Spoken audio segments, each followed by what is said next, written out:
Now, when we're trying to pass the causes of our mental health struggles, many of us fail to consider that one of the biggest obstacles or the biggest factors is the environments that we live our day-to-day lives in. They contribute instrumentally to how we have and handle the mental health that we have today. Now, here to talk to us about these environments and also mental health in context is Evelyn Karono. Good morning to you, Evelyn. Good morning. How are you? Fine, thank you. Okay, so I'll start with when we talk about our surroundings. Yes. How do our surroundings get to affect our mental health? The surrounding is very important in our life, and that is more or less the environment that we live in.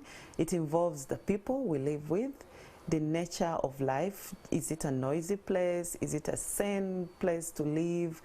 Is it a dirty place? Is it clean? All that can affect us. Do we have access to things that make life normal?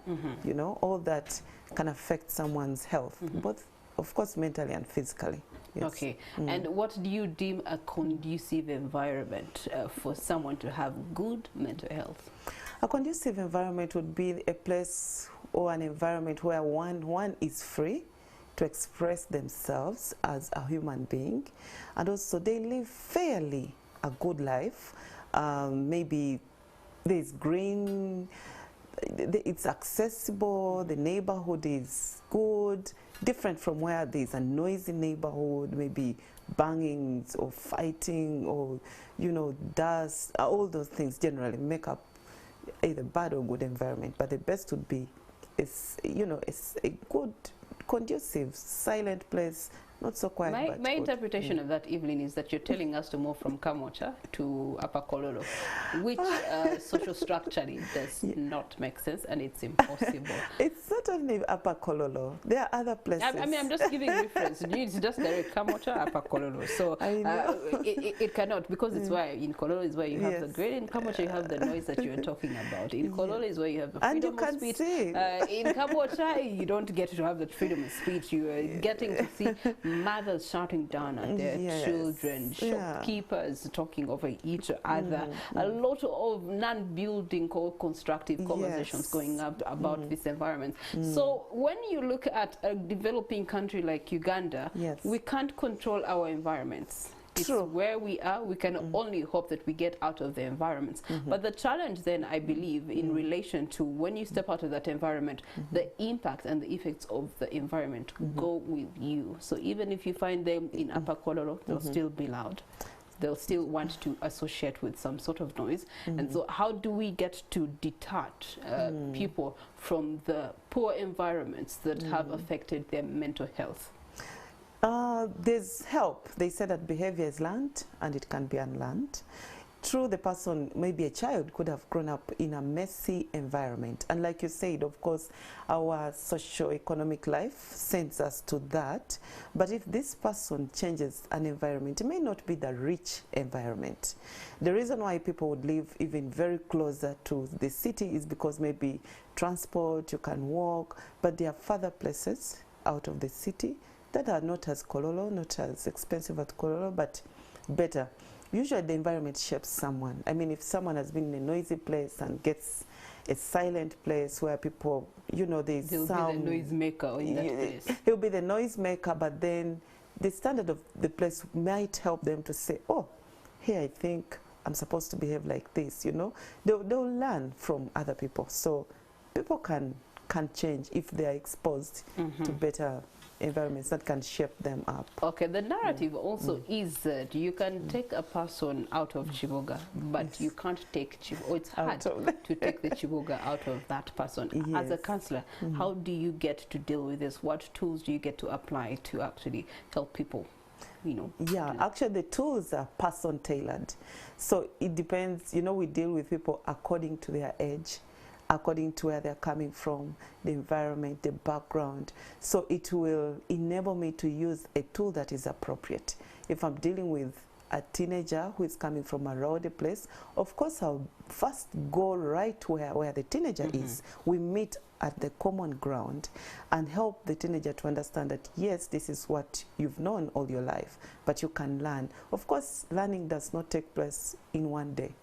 It takes time. But also in our profession, it works more if the person you're working with also realizes that, I think I need help.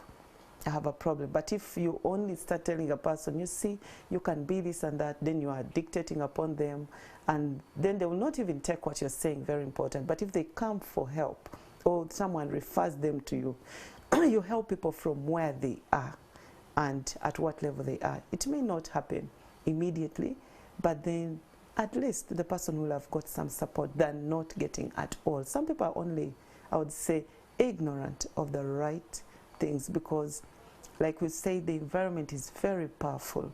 You know, mental illnesses are caused by mostly, they say, biomedical issues, but the environment and social issues are also very powerful in affecting one's mental health. Yes. You've spoken of social issues. What are some of those societal social issues that are impacting today's woman's mental health? Oh yeah, one of the common ones, of course, are our cultural norms that bring up kind of women discrimination according to gender. And you know, these are unwritten rules. We are born in a certain culture and we find them there. There are no references. No one explains and says it's like this and this, but that is what it is. Women are not supposed to answer back when a man is shouting and speaking above them. They should be quiet. You know, women are not supposed to do this and the other. So that places a woman as a second-class citizen, so much so that even fellow women, as in a discussion, and I hope not for any offense, but as in, and we were with ladies, and we were speaking about cheating, this cheating which is like intentional, and the person does not care. This is in reference to relationships? Relationships, okay. Yes. And fellow women kept saying that, yeah, but it's better, even when someone cheats, you know, the important thing is to have the marriage, as long as you have the marriage. Because imagine when you go out there and then the marriage goes just because someone cheated on you and you leave your home, you should stay there even when the man goes and does everything, as long as he comes back. So the important thing is for the woman to be married and to be under shelter of a man, because if they are not, then they are not sort of to enough. Suggest that you are not whole, you're not complete if you're not under a man. Exactly. And for me as a mental health practitioner, it gave me an eye open. I said, okay, these are some of the triggers to the mental health of women, because truth is, we know of people who have kept on in very unhealthy relationships. Recently in Nigeria, actually, about 2 months ago, I believe, there's a renowned gospel artist who passed away, and it was due to domestic violence. Yes. Let's talk about domestic violence today, and how it's actually one of the reasons women are rather more willing to deal with their mental health and stay with a poor mental health than actually get to speak about later on, do something about this this domestic violence that they are facing. Yes, because like I said, the social discrimination, the gender discrimination places women at a vulnerable level, because if a woman comes out and says, you see, I'm being battered by my husband, or I'm raped, you know, a woman to come up and say they raped me, it will bring some connotation, say, oh, this woman, and then people say, if I say this, everyone is going to look down on me, and my value is even going to go lesser. And so women really suffocate, they suppress their mental health issues, emotional issues, and they deal with them silently until some of them end up getting other illnesses like high blood pressure.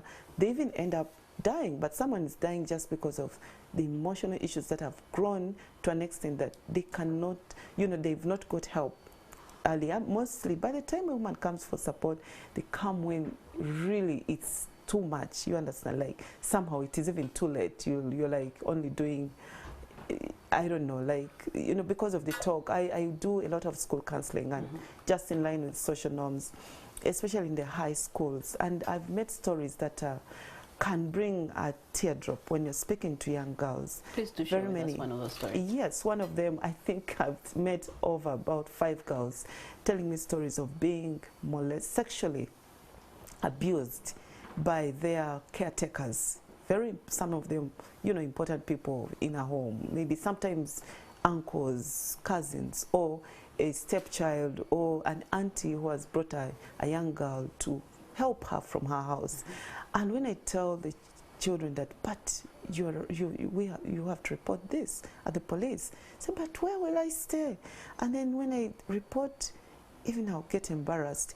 The first thing is I'll get embarrassed, and then they will chase me from this home. I'll have nowhere to go. Even people in the village are going to say I've brought shame to this family. Basically, so they lack value of self for them to be able to make the important decision to get out of a situation. Exactly. And so sometimes you struggle with cases. I know that even as counselors, we can, on behalf of a client, go and help to tell the police and so on, but you know it also requires a lot of evidence and the cooperation of the client, because if the client says no, I'd rather not say, but this is going on, this is a child. So if the case, and there's so many women who are in that position of I'd rather not say, for the protection of the name, the image, the family, etc., societal shaming and all, how do you get to deal with such cases and still get to move them from a poor mental state to a healthy mental state? One, we have to first work at the level of helping the client to gain a little bit of resilience, emotional resilience, and also empower them to realize that they are worthwhile people, to empower them to have some self-esteem, because it also has a lot. These cultures also sometimes put down the self-esteem of a particular gender like women. So you help to empower them, and they realize their value as an individual, and so that they slowly take steps, maybe through a different channel, but then take steps and realize that at least I need to tell someone, because usually I encourage such cases that you need to tell someone, because you know when you're suffering alone, this will go beyond, you know, it's affecting the child's academia, or a woman. Sometimes even you meet a corporate woman and they tell you, you know, a very highly you know, respected lady at the workplace, but you know, she tells you that, you know, I slept in the car yesterday because when I came back at 8 p.m. my husband said you're late and closed me out, and I slept in the car. And you know, so you see women putting on very smart, but they are dying inside, because the social and cultural norms do not necessarily open space for them to come out. And because if a woman speaks loud about such things, they say they are activists, and they are there's a certain word they use, like they are, you know, they are going out, you know, society expects a woman who is kind, empathetic, and you know, remains in that space of being silent. You don't just come out and say things. So many of these women, by the time they walk out, like you talked of the Nigerian, but even in Uganda, Nigeria is, you know, it's even a far-fetched example. In Uganda alone, we have a lot of examples of domestic violence, not just for the woman and the grassroots, but even the woman whom you so respect because of the norms, that we follow because we found them there. Some of them might be good, but then they have no clear, like there's no clear explanation that if you speak back and say, I'm not happy about how I'm being treated, what is so wrong with that? Because it helps you, one, to be emotionally sound, because some women have also become dangerous to themselves and even their spouses because of that suffocation, or you know, not being able to speak out. So they'll do things which are out of the order. Okay. I think seen that. All right. So clearly the social norms are one of the reasons that women are taking the back seat in handling their mental state of health. Now, social norms are yet largely contributing to the demeaning and the devaluing of a woman in society today. So in your counseling capacity, how do we get to help women? How do you get to help women actually reinstate the value in them so that they can make better decisions in the environment they're in? Because we have agreed that sometimes it won't be easy and possible to change the environment. But Exactly. then again, how do we get to understand who we are, what our value is, so that we can make better decisions in the environments that we are in? In counseling, we don't just only do the therapeutic talk, but we also give skills, you know, life skills. One, self-esteem is very important for one to value themselves as a human being, as a whole human being, and capable of making decisions. We empower people through this therapeutic talk, and the person begins to realize that, okay, I'm valuable.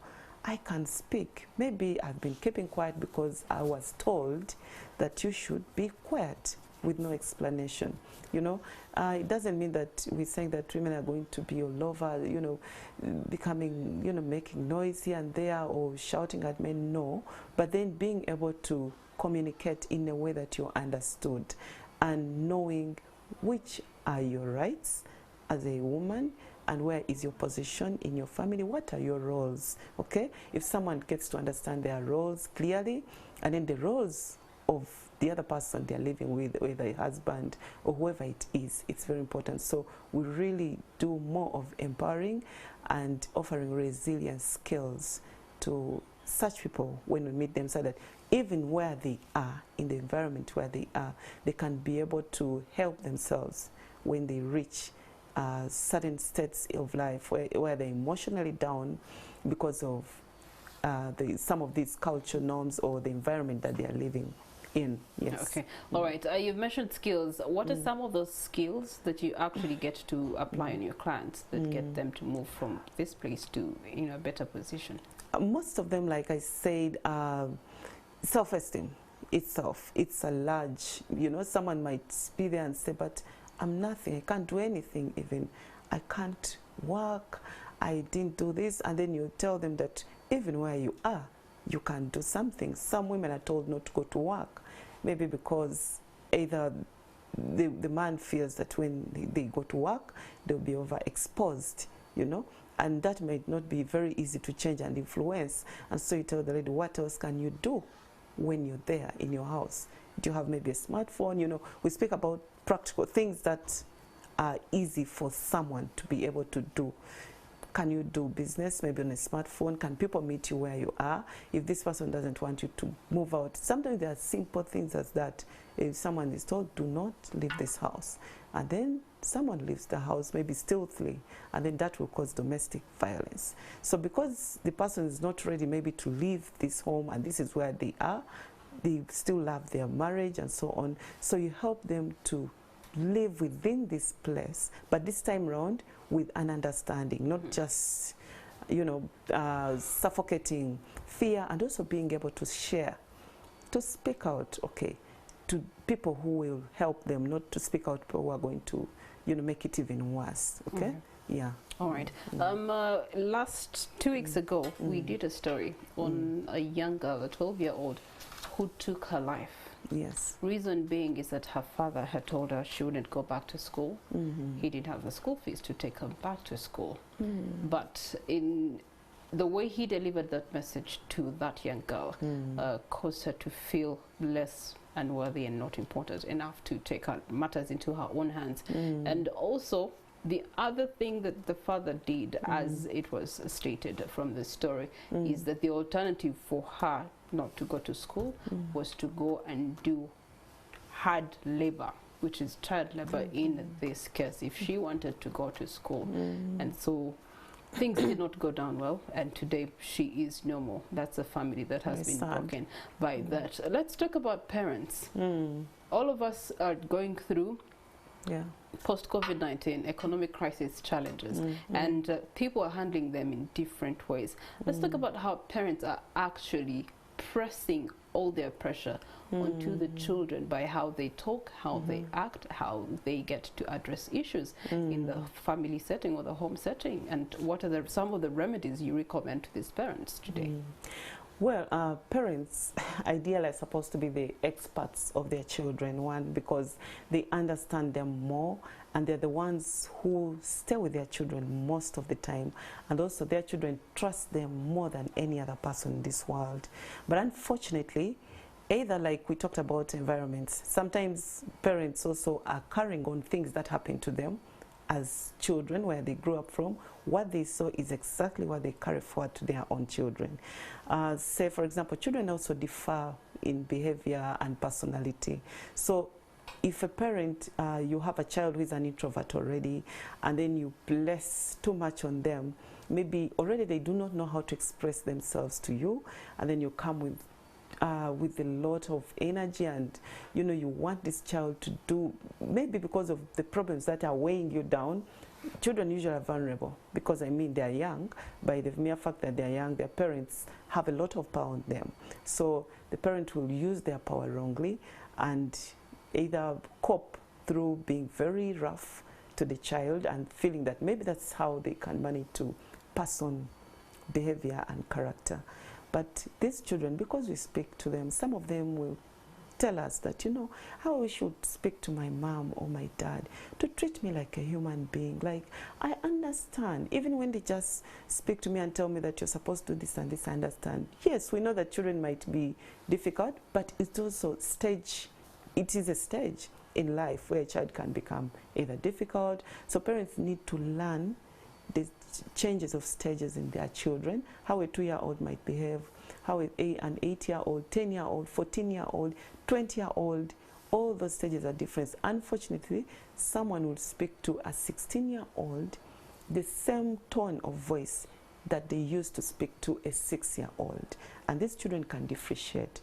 They also have emotions like human beings. So when they try to show that they're not happy, the parent gets worse. So we know that people are living through very difficult economic situations, especially after COVID, but it's good to remember that you are raising human beings who are also going to become parents. So we do not have a cycle of, you know, mental health issues because they are running through families because of how children were treated when they were young. Okay. Yes. Evelyn, this of course now brings into the picture that where there's someone who is mental health challenged, there's always the person who's getting, you know, the reactions of this person's mental health. There's always the person who's being affected by what is actually going through a person's life. So how do you, when you're dealing with some of your clients who are directly having the mental health challenges, how do you get to help them realize that they are affecting the livelihood and the mental health of another, and how do you get to also address that other person in the picture that's being affected, so that it's a wholesome solution that we are bringing to the table? Yeah, I'll use an example of like substance abuse, which is very common in families. It's also a mental health problem. Yeah, it's also a mental health issue. So if in that family it's this person who is abusing, but then they are also affecting the person who is not abusing, okay? One, by their behavior, and maybe this is inflicting on the family's economy or anything, or the person is now behaving differently.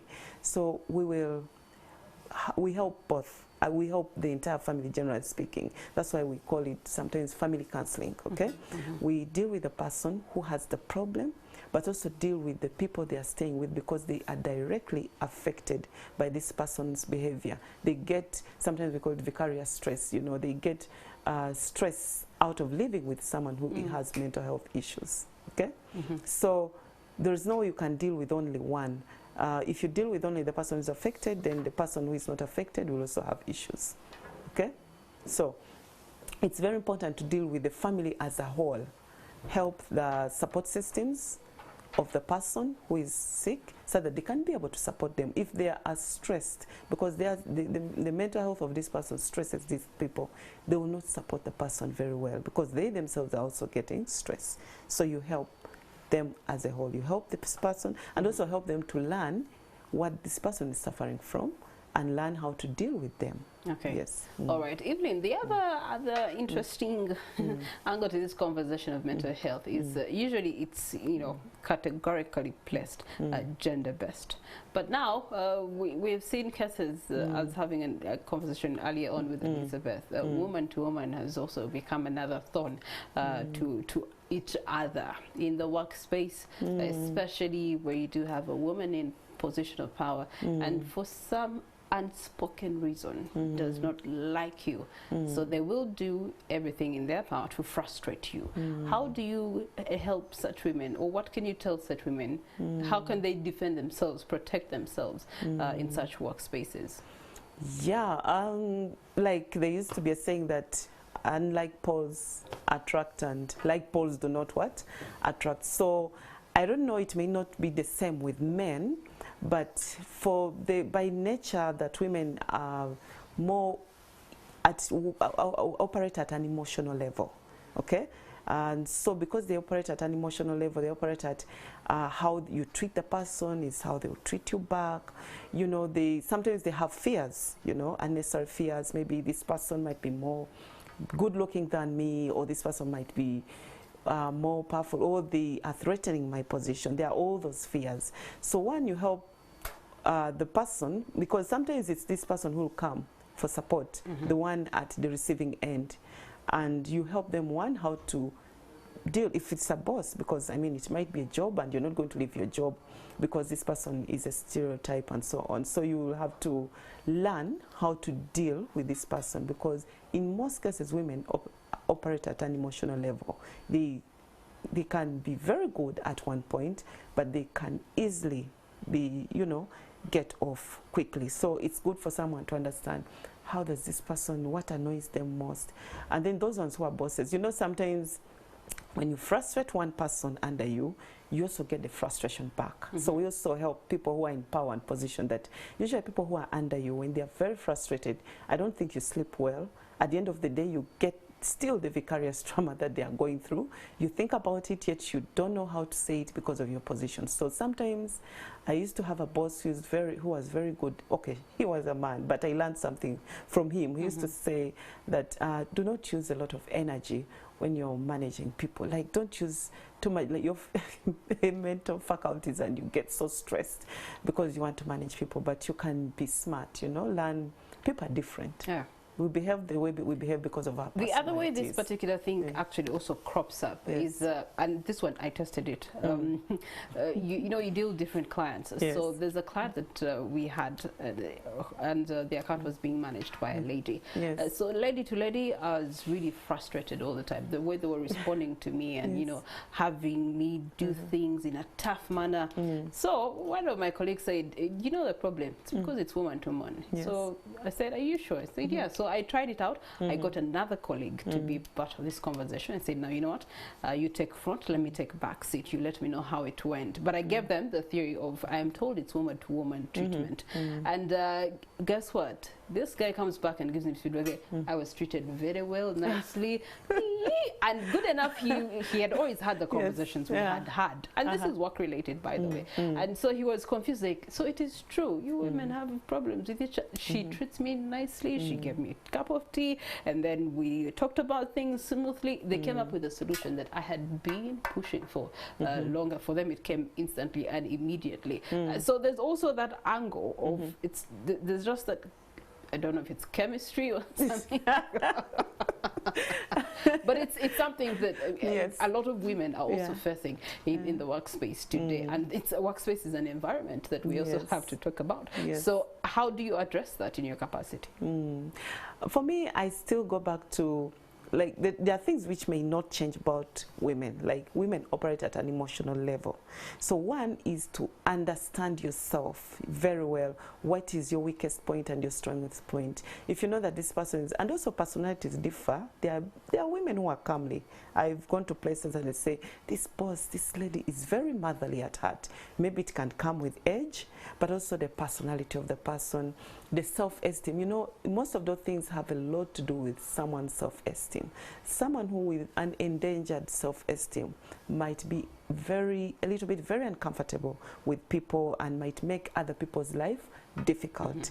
If they have a high self-esteem and they believe that I'm a woman, you know, I value myself, I have my own values, and people have their own values. I'm dealing with difficult people and also not difficult people, knowing how to treat each at their level of how they meet them can help someone to be able to live with any kind of person. But you who is a worker in such an environment, first protect yourself, because one thing that we may never achieve, it's hard to change another person. You have to change yourself. One, maybe you stereotype the person. You know, sometimes people, yes, have things they do, but every time you say, I know this person is going to be at me again. So you already go with this attitude that the person will be at me, and generally speaking, by the time they say anything, you're already charged, you see, and already it's woman to man. Man to woman is much easier because generally speaking, the other one is looked at as stronger, this one's weaker. Also, the unlike poles attract naturally. And when men operate, I understand, I don't know who did the research, at a rational level. Like most of their things are rational. Women are emotional. Okay. Yes. All right. Well, thank you so much, Evelyn, for your contributions. And I'm sure they have opened up a lot of light. We may not be able to change the environments that we live in, we work in, we breathe in. But then again, we can still take care of our mental health. Yes. We can, first of all, understand that the value is inside of us and not